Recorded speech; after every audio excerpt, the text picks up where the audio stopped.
Hey guys, in this episode, I want to talk to you about where to invest your money to market your music and grow your fan base. Let's do this.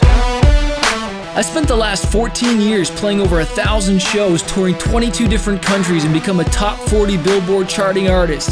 I fired my record label to go out on my own as an independent artist to market and release my own music, selling thousands of albums and millions of streams. The question I always get is, how did I do it without a label and sell even more music? This podcast is here to show you the way. Join me and follow along as I learn, apply, and share marketing strategies to grow my music business and a loyal fan base. So hey guys, just waking up here, going for my walk this morning.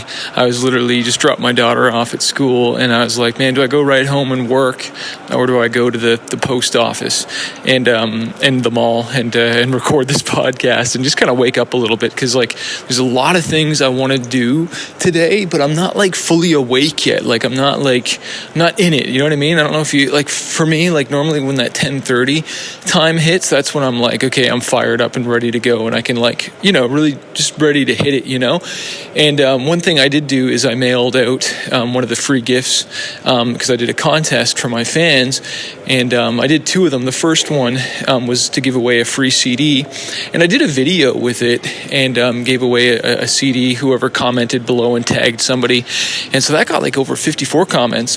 And what's interesting, I did another one like 2 days later, but I think I just posted an image and gave away something more expensive, and that was a cross USB necklace.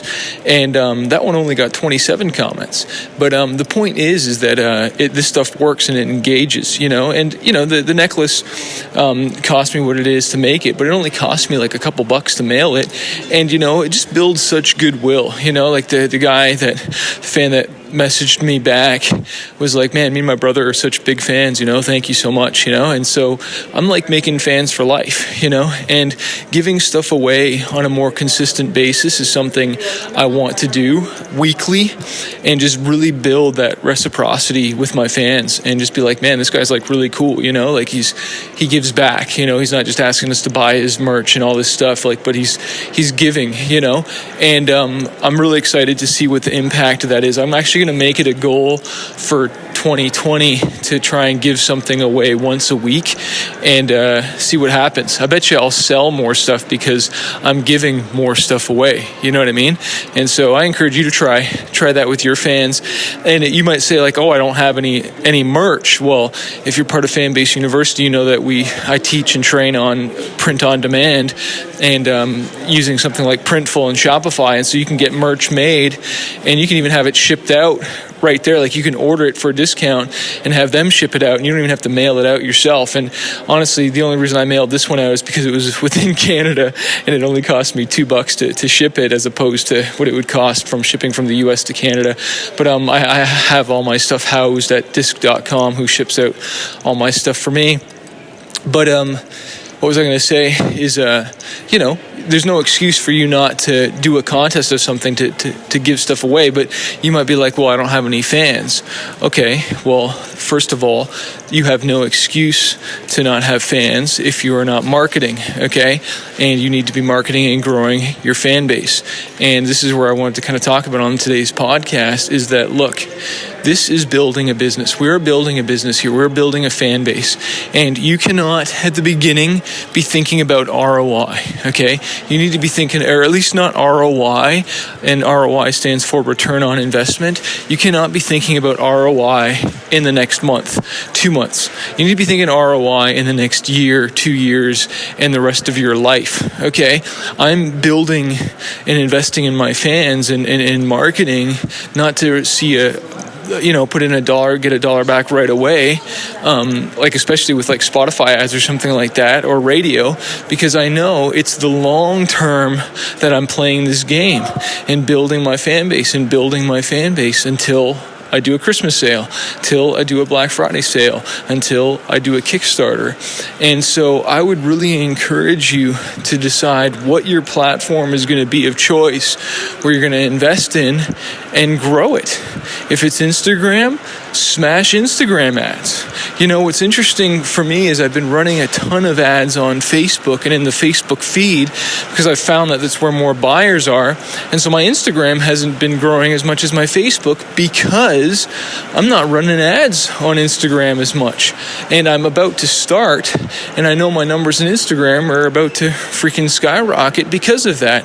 And then when I do post or I do retargeting or something like that, I know they're gonna buy for me. But if I was to tell you, where your best investment is on marketing your music and growing your fan base, it would have 100,000% be Facebook and Instagram ads, hands down, because you can target new fans, okay, and you can actually exclude your page. All right, this is something I teach in Fanbase University. You can exclude your page so that only people that don't know you are seeing your ad, because when I'm trying to get new fans, I always exclude my people that already know me because I want to go out and hunt new people. I want new fans. And then I run retargeting ads, and a retargeting ad is probably something going back to my shop or back to, something people to buy my stuff because they already know me. And this is, again, something I drive home in Fanbase University, is that, look, people that don't know you are not nearly as likely to buy from you than people that do know you, okay? People that know you, like you, and trust you are 10 times more likely to buy from you than people that don't know you, okay? That's why at the front of my marketing, I'm normally giving my music away for free and doing like a free plus shipping offer where they just pay for the shipping for the CD or something like that, or download my music for free, because I'm just trying to get them into my world. I'm trying to get them to have a little taste, try me out, check me out. Do you like my music? Do you like my style? Do you like, what I'm about? Before like trying to like get them to buy a t-shirt or a hoodie or something like that. Like, you got to get them hooked on the music first. It's very hard to get somebody just to buy your merch as opposed to buying your music. You make fans with your music, and then they want to buy your merch, okay? So that's how it works. So you need to figure out, and we're going to be brainstorming on this on the next call. And if you ever miss a call on Fanbase University, they're all archived, so you can go back and watch them and listen to the questions, and it's just so awesome. But you need to figure out what it is you're pushing, what it is you're marketing and selling, and don't be mistaken thinking that it needs to be something brand new. It can be something old. You don't have to be like, I'm going to wait for my next single, or I'm going to wait for my next album. No, start now. Start today. Don't wait. Don't wait another second. Start marketing now, because, I always wish I marketed more and I had a bigger fan base when it comes time for that next single or the next album. And so don't be like that. And so I encourage you, learn Facebook ads this year. Learn Instagram ads this year. Learn how to market your music and grow your fan base. But you need to honestly think about what your plan is and what your long-term strategy is on, what else you're going to sell them. Okay, what's your t-shirt? What's the tour? What's the show? Like, what's the funnel is really what we're talking about here. Because if it's just just get them to Spotify and that's the end of the conversation, you're not going to make any money on there long term. You're like, okay, I'm getting them on Spotify, so they listen to the single, then they listen to the album, then I'm going to invite them to the show, or I'm going to get them to go to my merch store, or I'm going to get them on my Patreon, or I'm going to get them to watch this music video. What's the journey you basically want to take them on to get them kind of indoctrinated in your stuff and in your music, okay? These are some things that you need to think about. So hope that helps you. I want to remind you that a fighter isn't someone who never fails. A fighter is someone who never quits. So keep working on your marketing, your music. Don't give up. You got a great year ahead of you. Cheers. So if you're a struggling artist and you're just trying to figure out this music industry, you want to go full time with your music, you want to get noticed on social media, or learn how to launch an album, an EP, or just get your music more marketed out there, I want to encourage you to check out my coaching program called Fanbase University. Every single month, I jump on the phone 2 times with my students and I coach them and I teach them how to market their music, how to get noticed, how to handle booking agents, record labels, and just get their music out there. Also, you get access to exclusive training, you get interviews with music industry professionals. If you want to find out more and not do this on your own, not struggle, because I've wasted thousands of dollars on my career and now I want to coach other artists. Check out my program, fanbaseuniversity.com, or click the link below to find out more info.